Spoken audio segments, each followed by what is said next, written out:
علیکم ورحمۃ اللہ۔ اسلام دین فطرت میں آج کے منتخب اقتباس کا عنوان ہے فیضان نسبت ایک اٹل حقیقت۔ فیضان نسبت رسول اللہ صلی اللہ علیہ وسلم پر بات کرنے سے پہلے ایک عام فہم اور سادہ سی دلیل کہ تلوں کو چمیلی کے پھولوں میں رکھ کر سائے میں خشک کرتے ہیں اور پھر ان تلوں میں سے خشک پھولوں کو چاند پھٹک کر جدا کر لیتے ہیں، تب ان تلوں کا تیل نکالا جاتا ہے۔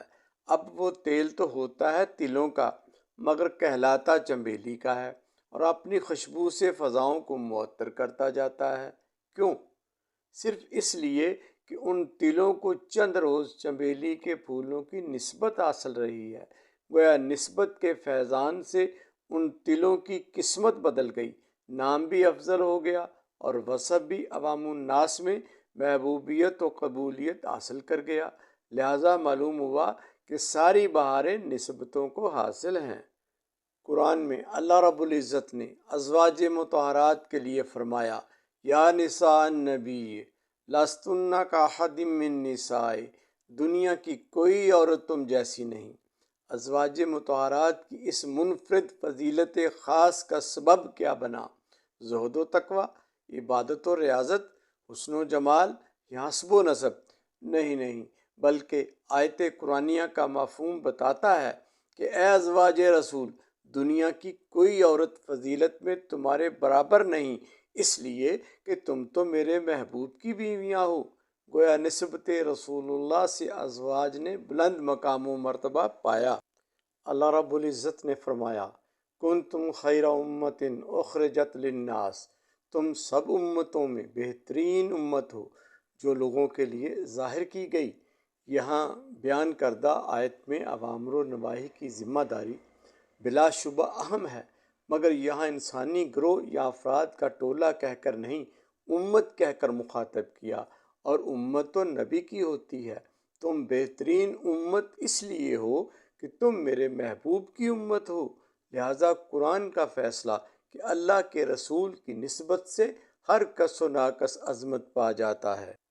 ناظرین، قرآن گواہ ہے، اللہ تعالیٰ محبوب ترین شے کی قسم اٹھاتا ہے، لَأُقْسِمُ بِهَٰذَا الْبَلَدِ۔ چونکہ صورت مکی ہے، لہٰذا فرمایا میں اس شہر مکہ کی قسم اٹھاتا ہوں۔ کیوں؟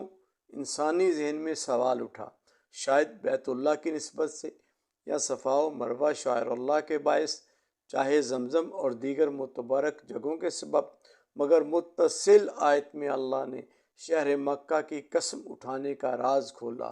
وَأَنْتَ حِلٌّ بِهَٰذَا الْبَلَدِ، قسم اس لیے کہ اے حبیب مکرم آپ اس شہر میں تشریف فرما ہے۔ گویا قسم اس لیے اٹھائی کہ یہ محبوب کا مسکن ہے۔ جس شہر کی گلیوں کو محبوب خدا کے قدموں کی نسبت حاصل ہو جائے، اللہ اس شہر کی گلیوں کی قسم اٹھائے، اور پھر جہاں محبوب خدا کے قدم روز لگے، ما بین بیتی و منبری روضۃ من ریاض الجنۃ، زمین کا وہ حصہ جنت کا ٹکڑا بن جائے۔ معلوم ہوا یہ مجد و شرف حضور صلی اللہ علیہ وسلم کے قدموں کی نسبت سے ملا ہے۔ پھر فیضان نسبت رسول اللہ کے منکرو، ہمیں کہنے دو کہ جاؤ اپنی عقل کا علاج کراؤ، یا پھر تعصب کی اینک اتار دو، وگرنہ منافقت کا لیبل تمہارا منتظر ہے، اور ہم تو یہی کہیں گے کہ ان کی نسبت ملی اور کیا چاہیے، بن گئے امتی اور کیا چاہیے، یا نبی کہہ کے جب دی صدا، بات بگڑی بنی اور کیا چاہیے۔